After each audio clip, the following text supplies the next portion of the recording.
Setelah MK menolak gugatan sengketa Pilpres, Prabowo Gibran sah jadi Presiden dan Wapres terpilih. Kini wacana pembentukan kabinet pun mengemuka. Kita ulas wacana pembagian kursi Menteri Kabinet Prabowo Gibran bersama Wakil Ketua Umum Partai Golkar Ahmad Doli Kurnia, Wakil Ketua Umum PAN Viva Yoga Mauladi, dan pengamat politik Burhanuddin Muhtadi. Selamat malam Bang Doli, Mas Viva, juga Mas Burhan. Sehat ya? Selamat malam, sehat, alhamdulillah. Terima kasih sudah hadir semuanya. Saya ke Bang Doli dulu. Sejauh ini di internal Kabinet Indonesia Maju, sejauh mana perbincangan soal pembagian kursi kabinet? Nggak mungkin dong nggak disinggung sama sekali ya? Iya, saya kira memang pasti dibicarakan sudah sejak lama sebetulnya. Saya yakin ya bahwa walaupun ya dalam sistem presidensial kita ini kan itu hak prerogatifnya presiden. Betul. Dalam hal ini hak prerogatifnya Pak Prabowo. Tetapi karena memang pencalonan kita beberapa kali itu harus diusung oleh koalisi partai politik, tentu saya kira juga nanti presiden terpilih itu akan berkomunikasi dengan partai-partai politik pengusung ya. Nah, kalau kami di Golkar itu sudah mempercayakan penuh kepada ketua umum kami Pak Erlangga untuk bisa mengkomunikasikan itu dengan Pak Prabowo. Dan saya kira dulu pada saat kita membentuk koalisi Indonesia Maju sebenarnya mungkin ya sudah ada pembicaraan juga sebenarnya. Nah, dengan diputuskannya kemarin oleh Mahkamah Konstitusi, ya walaupun waktunya kan masih cukup panjang ya, mungkin sekitar 5 bulanan lagi gitu sampai kita menuju pada pelantikan presiden. Saya kira dengan adanya keputusan MK yang insya Allah besok saya dapat informasi akan ada penetapan di KPU, ya pembicaranya pasti akan lebih intensif gitu. Sejauh ini kalau Golkar propose berapa? Sudah sampai ke sana belum? Berapa kira-kira? Belum. Jadi saya juga sekaligus memberikan penjelasan ya. Selama ini kan muncul angka 5 gitu ya.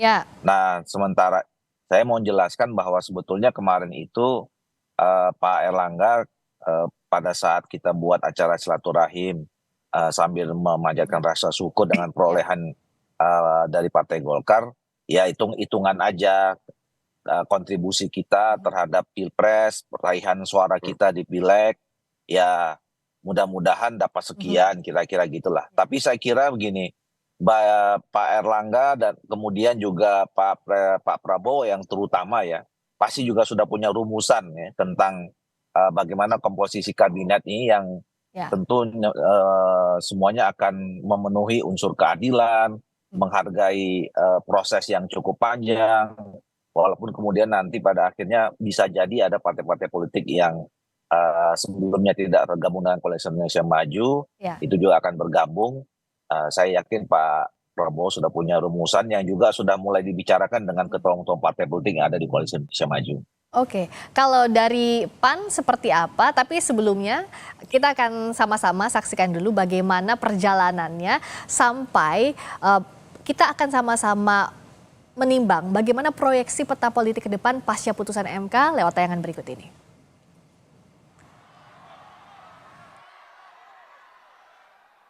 Pasangan Prabowo Subianto dan Gibran Rakabuming Raka akan ditetapkan menjadi presiden dan wakil presiden terpilih besok Rabu 24 April 2024. Namun Koalisi Indonesia Maju belum membicarakan kursi menteri di kabinet pemerintahan mendatang. Sekjen Partai Gerindra Ahmad Muzani menyebut menteri yang dipilih harus sejalan dengan visi misi Prabowo Gibran. Gerindra pun sempat menekankan bahwa alokasi menteri bukan berbasis suara parpol melainkan kompetensi.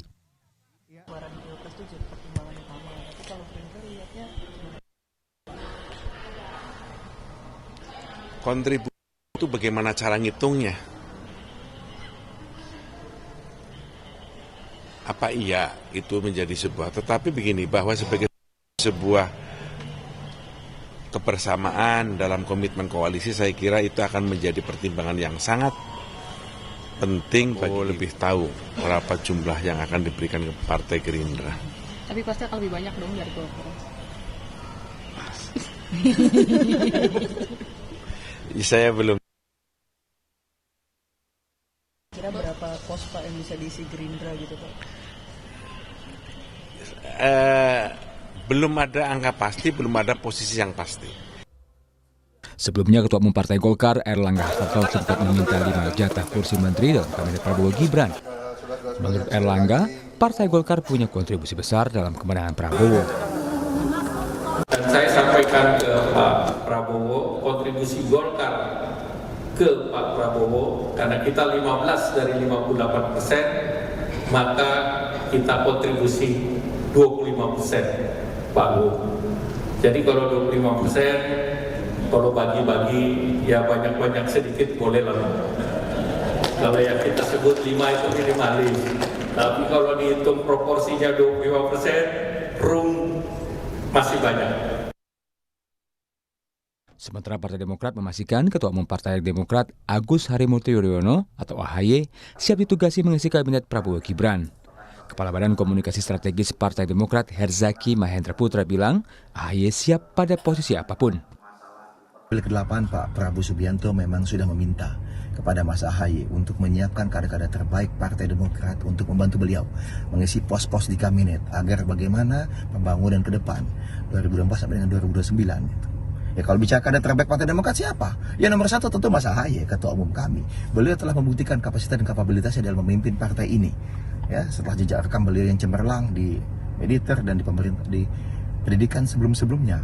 Lalu bagaimana di Partai Demokrat selama 4 tahun terakhir beliau bisa membuat partai ini menjadi sangat solid. Leadership, manajerialnya, bagaimana beliau belajar dengan cepat di Kementerian ATR BPN ini.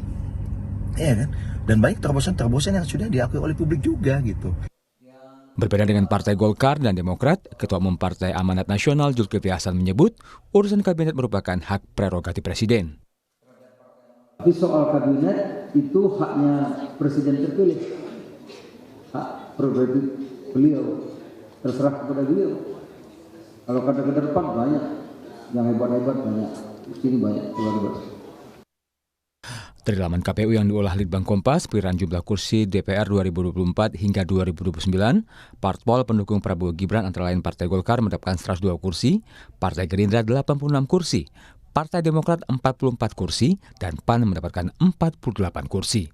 Sedangkan parpol pendukung Anies Mohaimin antara lain PKB mendapatkan 68 kursi, Partai Nasdem 69 kursi, dan PKS mendapatkan 52 kursi. Sementara Ganjar Mahfud dari PDIP mendapatkan 110 kursi. Selain soal kursi menteri di kabinet, Gerindra saat ini masih berupaya merangkul lawan politik di Pilpres 2024. Pertemuan Prabowo dan Megawati jadi yang dinanti usai putusan MK. Tim Liputan Kompas TV. Tadi di awal sudah diulas sama Bang Doli. Sekarang saya ke Mas Viva. Kalau dari PAN apa tawarannya? Tadi kan kalau dari Pak Erlangga di tayangannya kita lihat bahwa ya 5 itu minimalis lah. Itu kan gambaran garis besar aja bahwa ada kontribusi besar Golkar dalam kemenangan Prabowo Gibran. Kalau dari PAN seperti apa sih tawarannya? PAN mengucapkan syukur alhamdulillah pemilu presiden sudah selesai dengan keputusan Mahkamah Konstitusi. Sudah final dan mengikat, sudah tutup buku, kita akan membuka lembaran baru. Partai Amanat Nasional dan Gerindra itu bukan hanya kawan strategis, tapi kawan yang paling setia.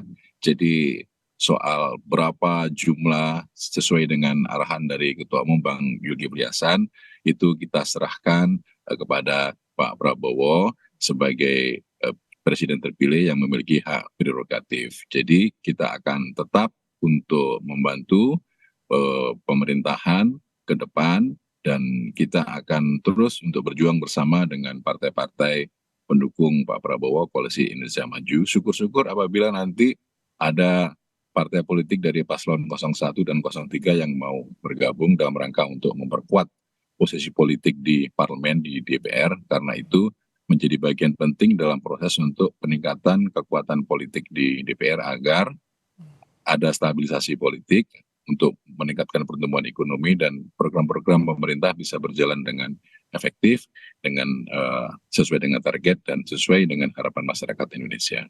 Tapi sudah ada belum, Mas Viva, bergaining tipis lah begitu ke Pak Prabowo sebagai pemegang hak prerogatif, berapa kira-kira PAN layak dapat kursi?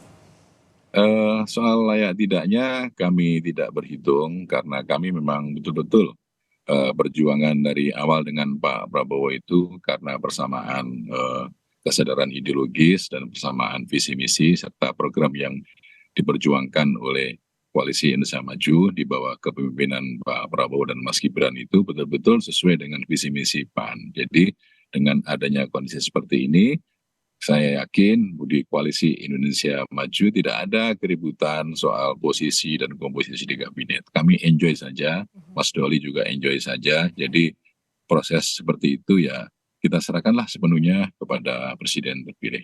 Sudah makan asam garam pasti PAN maupun Golkar. Saya ke Mas Burhan. Namanya lobby nggak mungkin ya di panggung depan seperti saat ini. Tapi seenggaknya kalau bicara soal tadi, setiap parpol pasti sudah ada hitungannya. Kontribusinya sebesar apa. Tadi PAN juga bilang sebagai kawan setia. Tapi Gerindra bilang jangan berdasarkan jumlah perolehan kursi. Nah itu bagaimana untuk mengkonversi itu ke kursi menteri atau benefit di pemerintahan Prabowo Gibran yang akan didapatkan masing-masing parpol, Mas Burhan? Ya, tentu saja di panggung depan partai-partai yang mendukung Pak Prabowo Gibran tidak akan menyampaikan secara terbuka terkait dengan komunikasi masalah power sharing. Karena itu rumusan yang didiskusikan di panggung belakang. Ya. Di panggung depan semua partai akan membicarakan bahwa ini adalah hak prerogatif presiden. Tetapi di panggung belakang saya tidak yakin omongan normatif seperti itu muncul. Karena di panggung belakang itu power sharing akan didiskusikan secara terbuka yang bersifat win-win. Nah pada titik itu biasanya politisi punya mekanisme atau konsensus yang disepakati. Ya. Dan ukuran paling mendasar berkaitan dengan power sharing adalah berapa kontribusi dari masing-masing partai berkaitan dengan governability. Governability di sini terutama berkaitan dengan kesuksesan pemerintahan. Nah, dalam konteks ini, Friska, itu diukur oleh seberapa besar kursi yang dimiliki oleh partai pendukung pemerintah di parlemen. Karena kesuksesan pemerintahan dalam sistem presidensial multipartai ekstrim itu ditentukan oleh relasi eksekutif dengan legislatif. Pada titik ini, suka tidak suka, Golkar itu kursinya paling banyak di antara partai pendukung Prabowo Gibran. Jadi semakin besar kursi yang dimiliki oleh suatu partai, itu power sharingnya proporsional. Itu yang pertama. Tentu ada variabel lain yang diukur, ya. Entah itu chemistry atau mungkin juga variabel yang tidak semata-mata didasarkan pada keanggotaan partai. Kan ada juga jalur menteri yang di-endorse oleh partai, tetapi menteri yang bersangkutan itu bukan kader partai yang bersangkutan, tetapi kader profesional, tapi di-endorse oleh partai. Kan ada juga jalur semacam itu. Nah, saya ke Bung Doli, karena berikutnya soal power sharing ini yang saat ini dibahas, apakah akan mengajak sebanyak-banyaknya parpol yang sebelumnya tidak satu kubu dengan 02, artinya parpol-parpol pendukung 01 dan 03. Artinya kan ini bicara power sharing akan bisa menggerus kemungkinan perolehan kursi di menteri misalnya yang akan didapatkan Golkar, PAN, dan kawan-kawan yang ada di Koalisi Indonesia Maju. Gimana Bang Doli? Iya, saya kira dua hal ya yang perlu dijelaskan. Bang Doli? Berkaitan dengan soal itu. Pertama saya kira mengatakan bahwa urusan pilpres, babak pemilu sudah selesai, ya. Kemudian kita memasuki babak baru untuk menghadapi tantangan yang begitu besar periode 5 tahun ke depan dan 10 tahun yang akan datang, ya. Tentu kita membutuhkan soliditas, ya, persatuan kesatuan. Ini juga narasi yang selalu disampaikan oleh Pak Prabowo, gitu. Nah, oleh karena itu komunikasi politik itu penting.